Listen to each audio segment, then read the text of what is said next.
We are back with another video in the Hoop Scoop Media Top 100 Countdown, and at number 54 team in the country, we have the Ole Miss Rebels. What's up, college basketball fans? I'm Hoop Scoop Media co-founder Austin Getchy, and welcome to the Hoop Scoop Media Top 100 College Basketball Teams Countdown.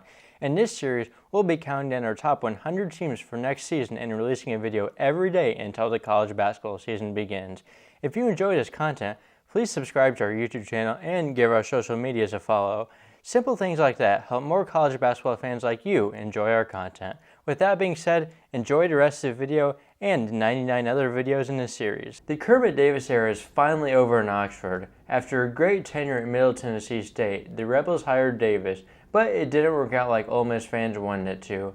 After a tournament appearance in his first year, it never got better. Throughout the rest of these years, he never made it back and was fired towards the end of this season. Ole Miss made one of the most eye-opening coaching moves of the carousel when they opted to take former Texas head coach Chris Beard.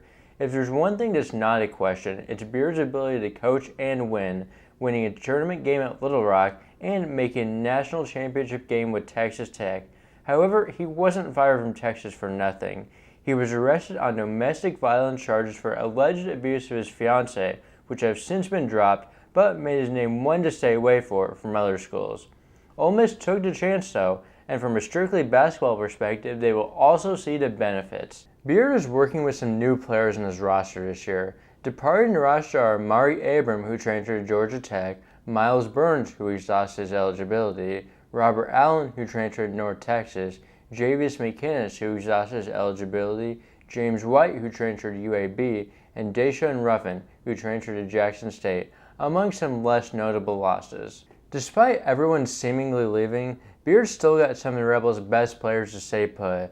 One of them is athletic guard Matthew Morrell. He hasn't quite put it all together, but was a leading scorer last year at 14.4 points per game. He's a skilled guard who is a solid passer and can be in a jump with better coaching.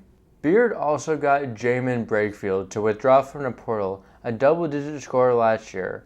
Brakefield was ultra efficient, and SEC play shooting over 70% from inside the arc. The hope is that as to further his game, he becomes more assertive on offense, and if he does that, the NBA may be in his future. A handful of transfers in the portal made their way to Ole Miss. One is in-conference transfer Allen Flanagan from Auburn, who followed his dad, hires an Ole Miss assistant. He's a solid overall player, averaging double digits in the SEC and upping his shooting percentage during conference play. The Rebels also added a pair of defensive-minded big men.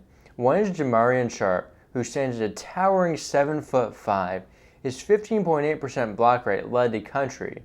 He also brings good rebounding and is efficient when he does score, but he's mainly on the court for his rim-protecting abilities.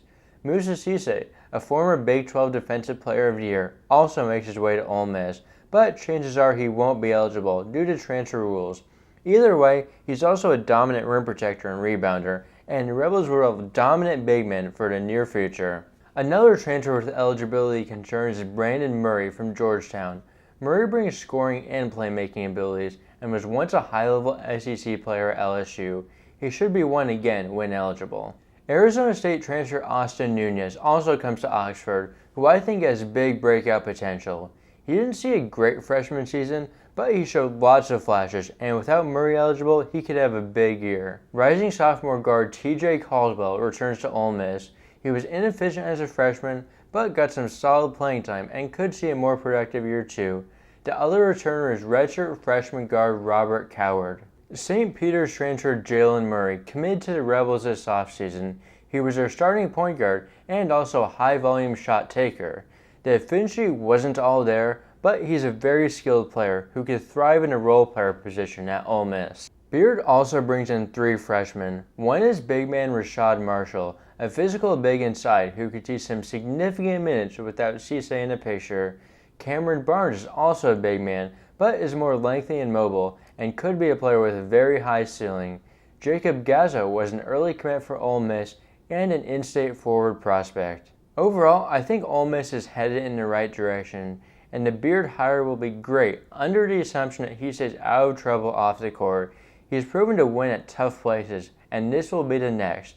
I'm not assuming they're two-time transfers to be eligible, but even so, they have guys ready to step into those roles. I have the Rebels sitting at 9th in the SEC, and I think they'll be a real tournament contender in year one of the Chris Beard era. Ole Miss fans, comment below your thoughts and where you'd personally have them ranked this upcoming season. We will be back tomorrow for the number 53 team in the country. Subscribe and turn on post notifications so you don't miss it.